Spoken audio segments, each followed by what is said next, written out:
لیکن مجھے موت याद आ गई, मुझे कब्र याद आ गई, मुझे आखिरत याद आ गई. अब मैं नहीं खा सकता हूँ. कहा कि मरना तो मर है, एक दिन मुझे भी मरना, आपको भी मरना है, क्योंकि उसको भी हम उस बादशाह को हमारी तरफ से जबानी दावा था, दिल के यकीन नहीं था.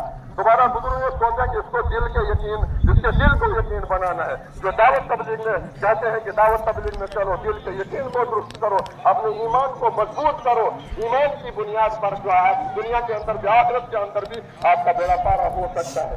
तो बहरहाल बुजुर्ग ने कहा कि नहीं बस अब नहीं मैं खा सकता हूँ. इसलिए दूसरे दिन जब वक्त आया तो कहा, बुजुर्ग ने बादशाह सलामत से कहा कि मेरी एक ख्वाहिश है, अगर आप उसको पूरी कर देंगे तो मैं आपके लिए बहुत दुआएं करूंगा. वो क्या है? क्या एक दिन के लिए मुझे अपनी बादशाह दे दो. हाँ, मुझे आपकी बादशाह को देखकर बड़ा मजा आया, इसलिए एक दिन मैं भी आपकी. अब बादशाह ने सोचे आदिवासी हुकूमत हमसे क्या कहते हैं, कुछ नहीं होगा. तो उसने आर्डर कर दिया कि ठीक है, आज दिन भर ये बुजुर्ग जो है, ये नेक है, ये हुकूमत करेंगे. और वजीरों को बुलाकर कहा कि ये बुजुर्ग साहब जो भी हुक्म करेंगे उसको आपको मानना है. तो बहरहाल जब वो बादशाह की कुर्सी पर बुजुर्ग बैठे और बादशाह अलग हो गए तो सबसे पहले आर्डर जो उस बुजुर्ग ने जारी किया, कहा कि आज मगरिब की नमाज से पहले बादशाह सलामत की फांसी होगी और दुनिया भर की जितनी भी वैरायटी हैं जो मेरे लिए लाई गई थी वो उनके दस्तरखान लगा दो, उसके सामने पेश कर दो. और जो ये खाएंगे इनको दुनिया की किसी चीज की तमन्ना नहीं रहनी चाहिए,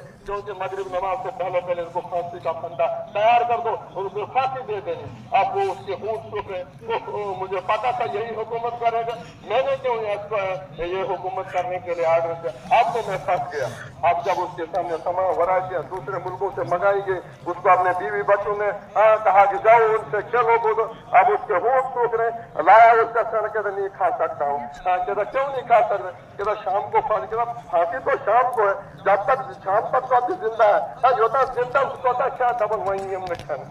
बस उसकी जब मगरिब नमाज का वक्त हो गया